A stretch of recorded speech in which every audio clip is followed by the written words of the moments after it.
Welcome to Grown Folk Talk with Patrice. I'm your host, Patrice Frith Hayward, and I'm so excited. We are back, and tonight we are talking about a topic that our grandparents used to whisper about, the dreaded beast menopause. That's what we're talking about. So they used to call it the change of life, and they said it quietly. We're not doing that anymore. So in studio with me, I have some guests who are here to talk about managing menopause. Ladies. Good evening. Good evening or good day. Good day. To you all. So let me introduce my guests. Over here, I have to introduce in the right manner. Tina Duke, who is a mother, an educator, an entrepreneur. She is 53 years old. And the only reason we're telling the audience your age is because you're going through menopause, and you've been going through menopause almost 10 years, or maybe more. Maybe more, yep. Okay, and then I have Shanika Hayward, and if the name is familiar, it is because she is my stepdaughter. Wow. And so Shanika is 47 years old. She's a mother of a 17-year-old daughter, Milana. She's employed at Bermuda Shipping and Maritime Authority and has been riding the menopause wave for about 4 years. Yep. So that means 43. 43, Rocky Road. Yeah, and so I also have in studio with me Charlene Dill. Now Charlene is a physiotherapist and is the owner of Hands On Therapy, and she's also a women's health professional and a lecturer. So she's here to help us. Charlene, I didn't ask, are you going through menopause too? Oh, I've been going through for maybe 12 years. Okay, all right. And at full transparency, I have been going through menopause for about 10 years. So we have quite a number of years of hot flashes going on here. Like, right? Right, and everything else. So as I said, there are at least 34 symptoms of menopause. So we are familiar with what we hear about, the hot flashes, the night sweats, and the irritability, the mood swings. And that I always thought that was it. Yeah. But let me read out the whole list, because some of you may be experiencing menopause and you don't even know. So the symptoms, as we know, can disrupt our lives, our relationships, and that could be friendships, romantic relationships, our parenting, our colleagues, our work relationships. That could be doing that. So we want to make sure that everybody is clear on what some of the symptoms are. So in addition to what we already talked about, we know it's the irregular period. Sometimes your periods stop. Obviously your periods stop at some point, but usually with menopause, that's the start. And Charlene will tighten us up on the information. We also talk about depression when it comes to menopause, decreased libido, or the desire for sex decreases in women. Guys, if you're wondering what's happening, that could be it. And other symptoms it will include, and I will read them all: anxiety, panic disorder, breast soreness, vaginal dryness, tingling extremities, burning in the mouth, change in taste, fatigue, bloating, digestive changes, joint pain, muscle tension and aches, irritability, irregular heartbeat and palpitations, electric shock sensations, itchiness, sleep disturbance, difficulty concentrating, brain fog, memory lapses. I feel like I'm way past 34. Thinning hair, brittle nails, weight gain, overactive bladder, dizzy spells, allergies, osteoporosis, and body odor. If you have a change in body odor, it could be attributed to menopause. Wow. Have we not suffered enough? Hello. We start with PMS. Yep. We have cramp. People go through the pregnancy and the delivery, the pain and all of that. And then this. I know. After all of that, I think we have suffered enough. And I know that when I read this, of course, all females, all women, some women don't go through menopause at all. And some people don't experience, obviously everybody doesn't experience all of these symptoms. The hot flashes alone will make you know you're going through menopause. I know I'm experiencing at least 18 of them. Wow. At least 18, possibly more. So we're going to find out what's happening with you ladies. So Tina, To the degree that you're comfortable, do you want to share some of your symptoms with us, please? Well, now that you read that list, I think I might be going through a few more. But the hot flashes, She the has night her fan sweats, in her hand. the body odor. I have one stinky armpit. The irritability, the anxiety as well. Like unjustified anxiety, like you can't put a reason to. Where is this coming from? Right. Why am I? And you sort of know that what you're feeling. It's been a journey. Yes. And I said 10 plus years, and having to manage all of that. But now that I have to go through that list again. Yeah, it's bizarre, isn't it? A few times I went, really? Really? Right. Because I didn't realize that it was all of the symptoms. Right, because sometimes when things are happening to us, we can't understand what's really going on. I heard somebody earlier say, I felt like I was losing my mind, right? And it will do that to you because you're trying to make sense of it. So, Shanika, symptoms. This is new to me, as you know, but all those symptoms, it now makes sense again. I'm short-tempered. I'm annoyed easily for no reason. I knew about the heat spells because I get them quite often. Right. I knew about a few other things, but this makes sense. And also vertigo. Oh, really? I don't know if this is, and I guess the expert will be able to shed some light, but that is something that I suffered with recently quite bad. I get it quite often, and I'm thinking, is this related to the menopause? Right. I don't know. And I'm hoping to get some type of clarity on maybe this is another symptom. Right. And because I said at least 34. At least 34. It's probably 134. That's right. Because we're women, we don't get tired of suffering. Clearly, we've mastered it. Absolutely. Right. Absolutely. Yeah. We've mastered suffering. Yeah. So. Charlene, your symptoms.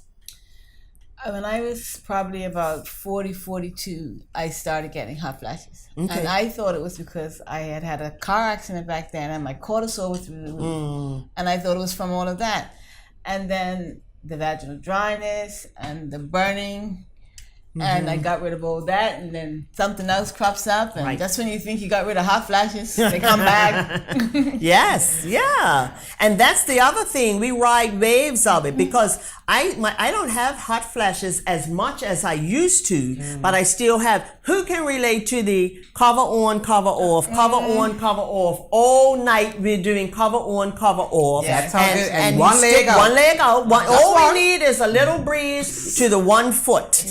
It's the one leg. It's one It's leg. the one leg, and then we feel better, and then we feel cold. We're back to normal, right? So we have that, and we have some things may stop now, and something else start. Yeah. So, like one of the things. Go ahead. No, you go ahead, Charlene. What else? What about when something else starts? Yeah. Well, you address some of these issues through diet, through exercise, so you Right. get rid of that batch. Then something else crops up. Exactly. It all depends on how your hormones are shifting. So that's what. Okay. So is that what, in a nutshell, what menopause is? Your hormones are shifting. Yes, estrogen It's decreasing. Right. and your progesterone decreases. All the sex hormones decrease. Okay. So that's why you're losing libido, getting vaginal dryness, atrophy in the vaginal area, which is like when you wear a cast and your muscles shrink away. Well, down there shrinks away too. Menopause. Wow. Okay. Okay. Well, there we go. There we have it. There we have it. And so, one of my questions was going to be, how does menopause affect your daily life and your relationships? So, if that's happening and your libido decreases, your desire for sex decreases, that can create a problem in a relationship or in a marriage or whatever. And especially if your partner is not understanding, if he or she is not understanding, then we have a problem, right? Yes. And if it's not clear, and that's why I really wanted to do this show. And coincidentally, Oprah did a talk on her social media platform the night before we filmed this show. And I caught a little bit of it, and people were talking about just what we're talking about now. So women have been suffering through this for years, and some of them have probably been misdiagnosed with some sort of mental disorder back in the day, as opposed to someone doing a little more finding out it was menopause, right? Wow. So Shanika, how does your menopause affect your daily life? Do you know what? It's unbelievable, but we suffer in silence. So Yes. I manage it every day, but I'm learning to manage it. I'm learning what my triggers are. I'm learning don't have that Coke because it's going to make you have a hot flash. Is it the sugar that triggers? I'm almost certain that it is the sugar that triggers. And I've done some research, and it does say that sugar will obviously, or could possibly, trigger the heat flashes. Right. Yeah, and it's sugar. It makes sense. But I've learned now that every morning at 9:15, I will have a heat flash. Every morning at 9:45. At 9:15. But that's my first one. And then it goes on throughout the day. So I may have 6 or 7. The next day I may have 3. But now I know when it's coming. I know what it feels like. Right. Now, going back to, you had mentioned about going crazy. Someone had mentioned going crazy. When I first had this, I was driving, and the heat went from my toes to my head like a bolt of lightning. And I swore I was having a nervous breakdown. Right. Because I didn't know what it was. It's a horrible feeling. I'm at this point, I'm early 40s. What is going on with me? I'm feeling is the car burning? What's happening? But after a while, I had to learn to manage it, because it is something that will make you a little, feeling like a little, you're going off. Especially in your early 40s. Remember when our grandmothers were talking about it, they were old people. But they might have been in their 40s. Yeah, they were probably in their 40s And now and we're early those people. 50s. We are those people now. There's people. Yeah. Yeah. They weren't old. They were old to us. What you have to understand is, before menopause, there's perimenopause. You can start having menopausal symptoms anywhere between 3 and 13 years before you stop having a period. Whoa. Some Really? experts say up to 10 years, and some experts say up to 13 years. So you can display these symptoms early in life, in your 40s, some people as early as 35.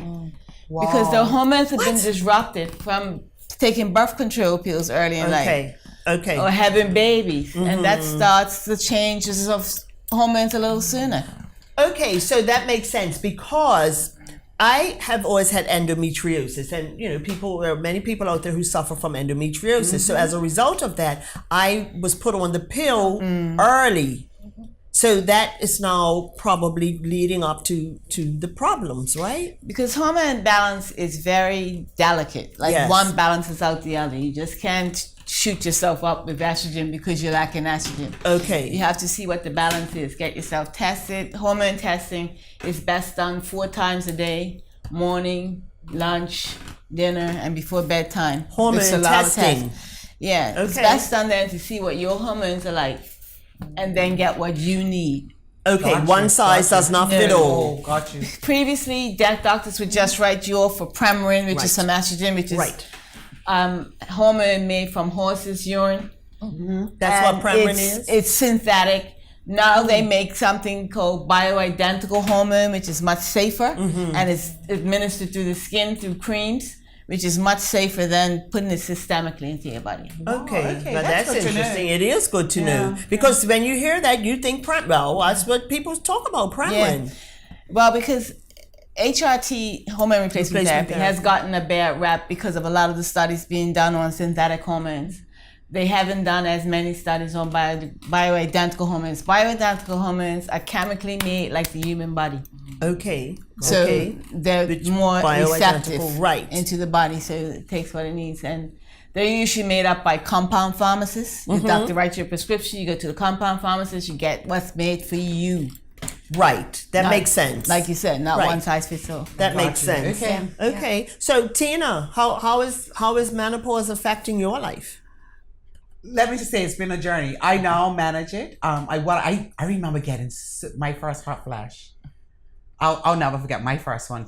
And I was so embarrassed I was actually I was at Cedar Bridge doing an interview for something to do with education. And all of a sudden, I got this hot flash. I was so embarrassed because I was just sweating profusely and everybody was looking at me. I was just embarrassed. And you know me, I'm normally a drama queen. Right. I like a little bit of attention. Right. But and we were on camera and everybody, I mean, it was on the news and people was like, oh my God, what happened to you? I'm like, I don't know. And that was my first one. But so let me, because many people can relate right now. So let's just take a break and come back and talk a little more about that. Right. You are watching Grown Folk Talk with Patrice. We are talking tonight about menopause, not the change of life, menopause. We'll be right back.